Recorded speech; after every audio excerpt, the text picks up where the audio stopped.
Well, good to be here this afternoon with Ryan Dent and Scott Harrison. I can tell them apart because they've got their initials on their tops, as you can see. Thanks very much for joining us. You're going to update us with lots of good and interesting information about the Academy. But first of all, Scott, you're the boss of the Academy. I wondered if you could fully explain to us all what exactly it is and how it does what it does.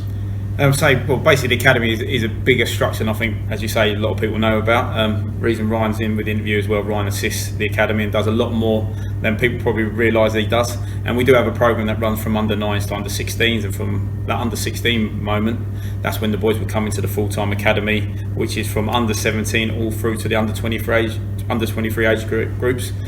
And then them boys, hopefully then, like some of that have been used in the first team environment at the moment. I'll let Ryan explain about the under 9, under 16, and then we can pass it back onto the full-time programme. Right. Yeah, very much. We're a community youth academy where we look to get boys from local clubs in the area and try and give them that extra bit of training to then hopefully, like Scotty said, progress them into the under 17, under 18s. And we've had a couple of players recently. Sam Mason a couple of years ago came through the youth teams and into the academy and then into the first team, and Sam Evans, we obviously recently signed a first team contract, so it does work. And really importantly, it is a community academy, so we do look for local players.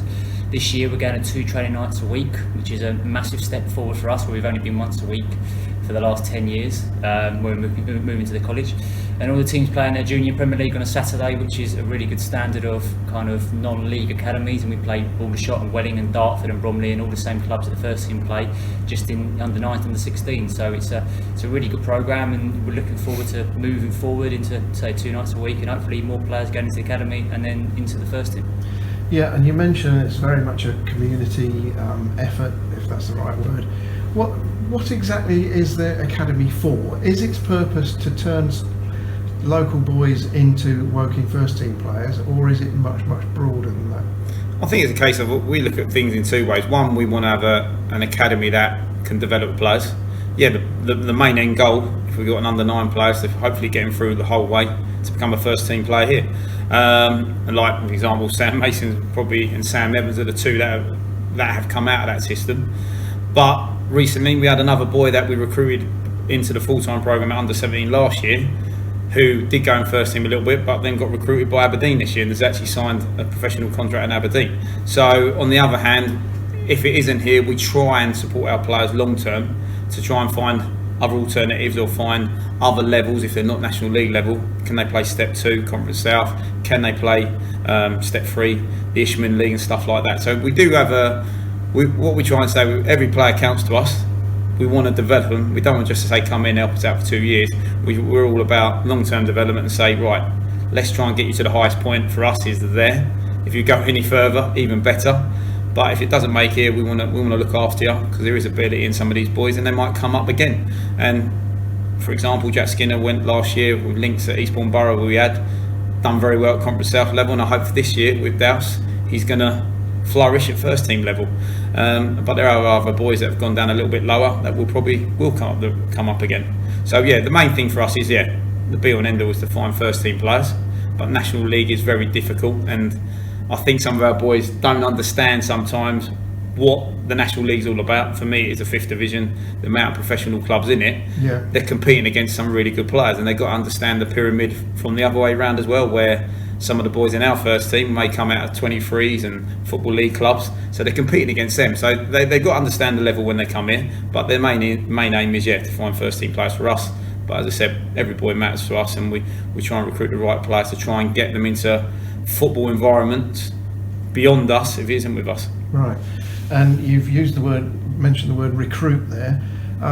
Has recruitment been particularly difficult with all the situation we're in? The funny thing for us was this year we've probably done the best recruitment we've had during the lockdown period. I think with the case of the lockdown, where we were locked down for 3 to 4 months, I think the players that we went for through exit trials and also from our under 16s, a lot of the parents took the opportunity early because I think they didn't know what was going to be happening. So we're very happy with what we've done in recruitment this year. We are still looking at a couple other players, but numbers wise and going ahead, we feel we have a really good strong first year group.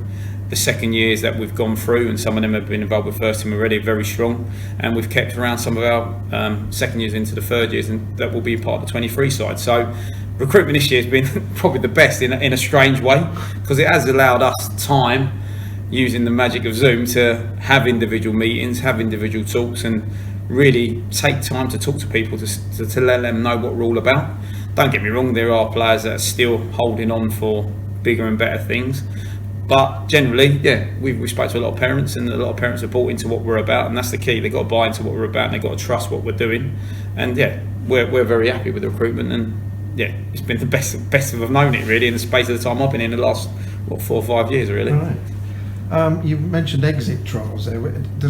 Were exit trials being held before lockdown came? Yeah, they actually started in February half term. We go every year. We get invited, like other number of football league clubs and non-league clubs like ourselves, and that's all the boys that don't get scholarships at pro level. Yeah. And then they're looking for, hopefully, to get a scholarship at another league club. Alternatively, clubs like ourselves trying to pick boys that can say, right, there's an opportunity here to progress again and get back into the football league. So we go there every year. We've gone for a couple of players in that.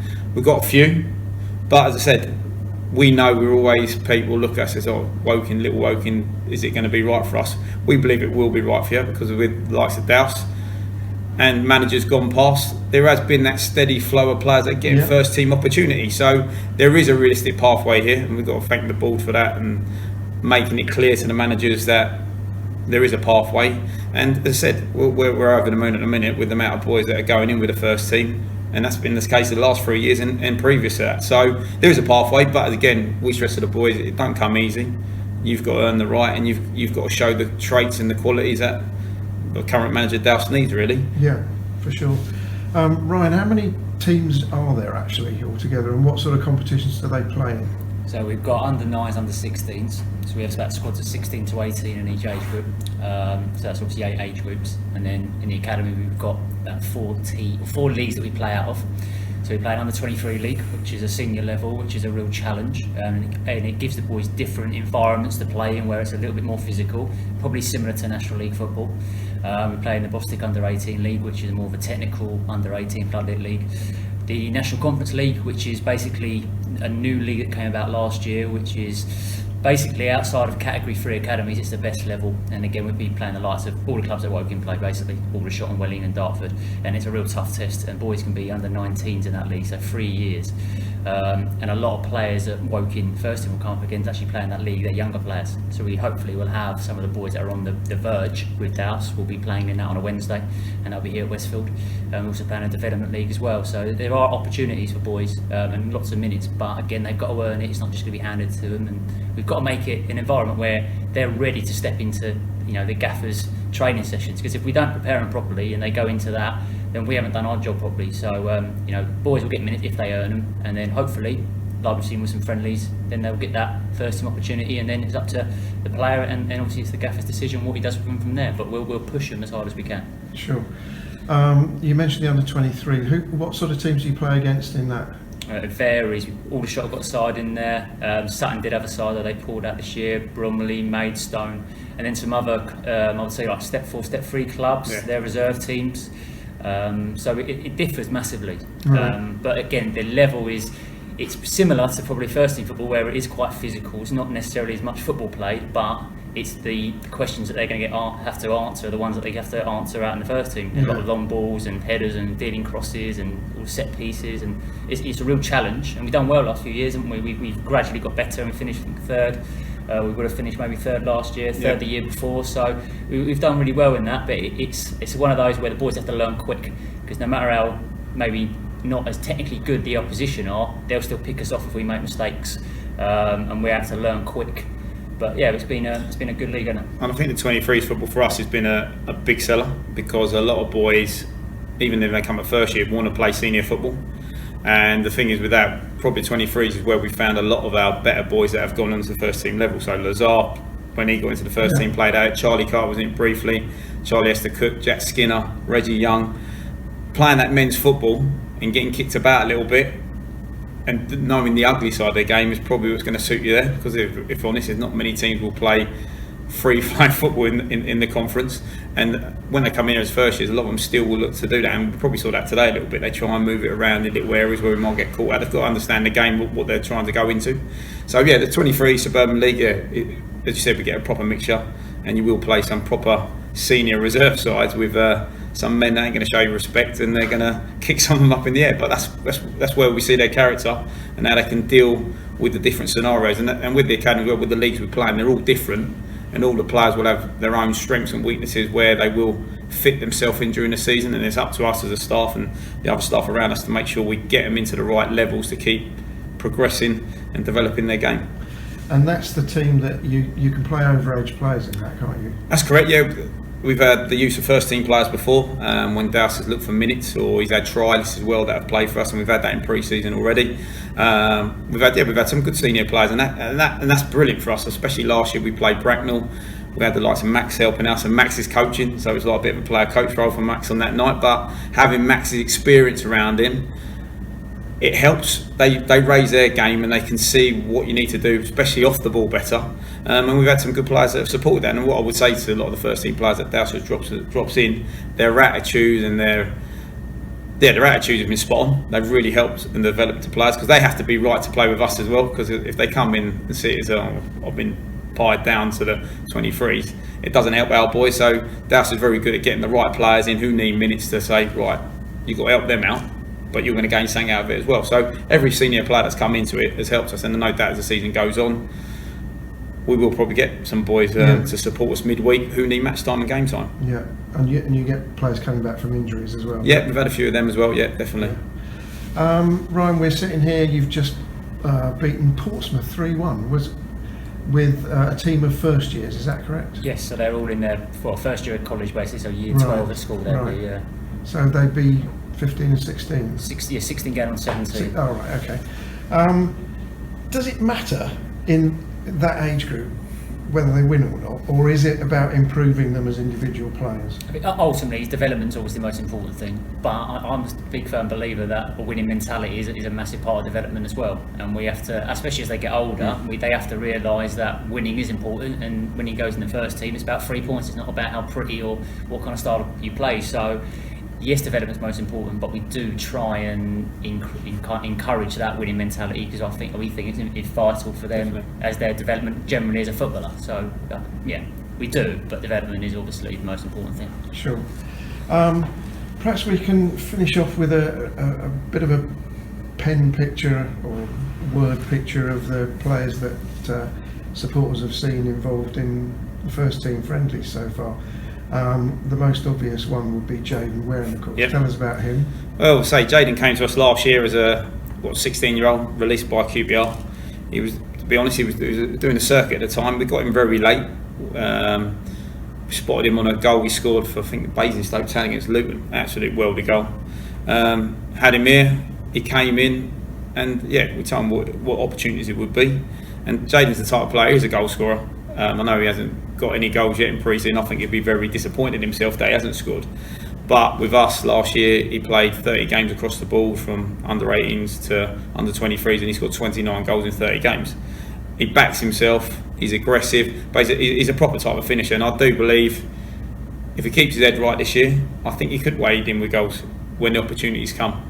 So yeah, Jaden, and he proved that last year. I think I was unfortunate we never saw some of the games he played because some were away, but by all accounts he held his own. He put himself about. He did. And he's aggressive. He's an aggressive player, and he backs himself. And he's a type of player that wants to get as high as he can, and he's got an ambition. So yeah, Jaden, I think he'll weigh in goals. The question is, would he be a regular starter? That's only for him to ask that question, for Dowse to know where he's going to play him. But I do believe he will get goals. But he came from QPR last year, and he was an in-house system. But yeah. Right. Great lad.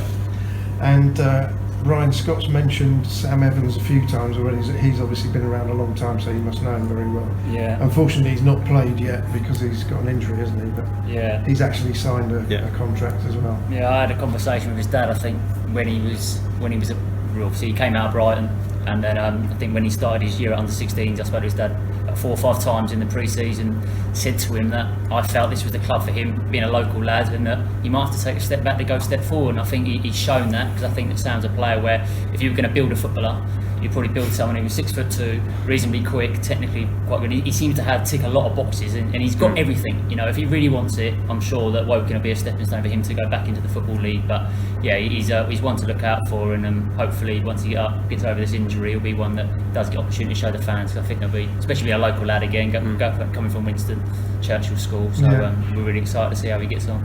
I must admit, I didn't know anything about him at all when I interviewed him. First of all, he said he's 6'3", by the way, and I just assumed with Dowse as his manager that he must be a centre back because he's 6'3", and he said no, he plays anywhere along the front line, including out wide. Right? A 6'3" winger. To be fair, we probably get his best performance out of him on wide left, where he can tuck in and he can become a second striker. He's quick. He can go on the outside. Physically, he can bully fullbacks if he wants. He can play in the 10. He can play in the 9. But yeah, we personally said we think you get more of him out on the left at the moment. But as he develops and gets much more stronger, yeah, I think the 9 and the 9 especially could be another option for him because of his size with hold-up play and bringing others into play. Good. Leo Hamblin. Yeah, Leo came to us last year. Honest lad. He's got a great left foot. Again, he can play anywhere across the back or anywhere on the left side of the back four. So I think at the moment he's played as a left back.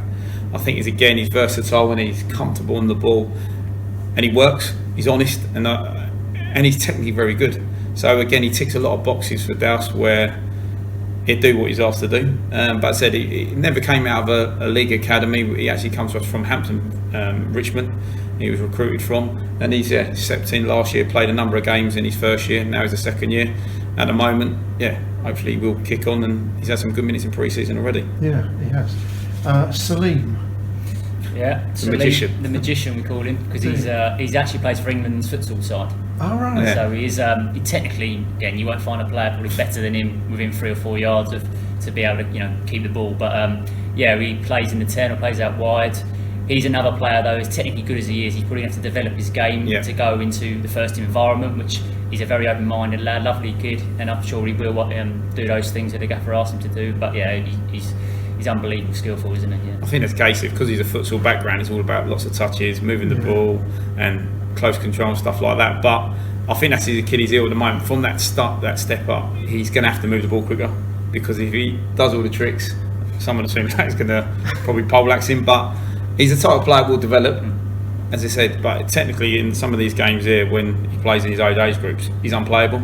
People can't get near him. And he played for us on Saturday against Shearwater, and he ran the show second half, didn't he, against some of their senior players at step 5 level. So he's definitely got a future somewhere. What level will depend on what he does, really. But I said he's got the futsal national thing behind him as well, and that may be another route that he looks to go down in a few years' time. Yeah, and I think finally, and forgive me if I'm missing anybody, there was someone, to my shame, whose name I don't know, who played right back on Tuesday. Yeah, that was Jaden Hutchins. Right, Jaden was around the first team last season when he came as a first year. Unfortunately, had a really, really bad back injury, which put him out for the whole season with us. Big miss, really. He's a workhorse. A lot of the boys can see what he offers. So he works hard, he's versatile, played like a sitting midfield role. I know he played right back the other day, he's brave. Again, we got him from Wimbledon Football Club, so again he's been in that academy background, but he's a type of player I think would tick a lot of boxes for Dowse that could do alright, because he's a defender that's not scared to put a tackle in, not scared to put his head in, and he'd do the simple things effective. And again, he's been playing 23s regularly as well as a first year. I know he didn't have many games as he liked last year, but again he's come back this season very strong, ready to hit the ground running again to get where he wants to get, and it was a reward really for him on playing here on Tuesday night. He deserved it, and as I said, he was around the first team last year because he did play in the pre-season friendly against Farnborough last season, so he was around it then. But unfortunately the back injury has held him back. If he did have that, I think he would have been more first team sessions under his belt by now. Okay. Is there anything else you wanted to pass on? Westfield have been good enough to let us use this facility this year, so we would like to get some people down and let's get behind the boys. And when is that going to be possible? Well, we're hoping the league should be starting, I think, is it the week of the 12th of September, if that's the top of my head. That's when we should be starting in 2 weeks' time. That league should be starting, also the Suburban League should be starting. So, we believe we start letting people in. That's when but we haven't got no fixture list yet, unfortunately. Well, we'll keep supporters informed about whether they're allowed to attend these games or not. Brilliant. But can you just tell us a bit more about the new facility? You reminded me of that. Yeah, well, I know the 3G, we were waiting for this before even I arrived back at the club, but I said there's a new 3G facility over on the college site. The actual pitch is down now, we're just waiting for the offices to come in. It's been funded by the Borough Council and the Football Foundation. And it's a facility that now community and academy work can involve out of.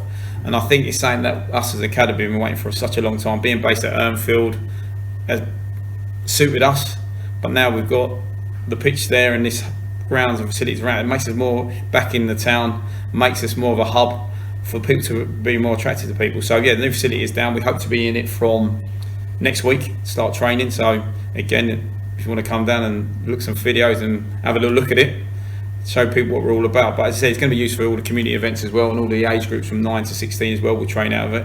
So it's going to be a proper venue now that we can call our own, and hopefully improve us and inspire players to come and play for us on more now. I think Urnfield was always a bit of an issue because it was a bit far out. It's the worst sport getting to it, and I think players struggled, didn't they, to get their head around it. Being back in the town, it makes it all about us now, and we can build it into an academy venue, a community venue, that what we want it to be. Great. I'm sure we can organise a time to come and have a look and get some pictures and some video, and we'll do that in the near future. Brilliant. Great. Thanks very much for your time, both of you. Appreciate that. Thank you for coming today.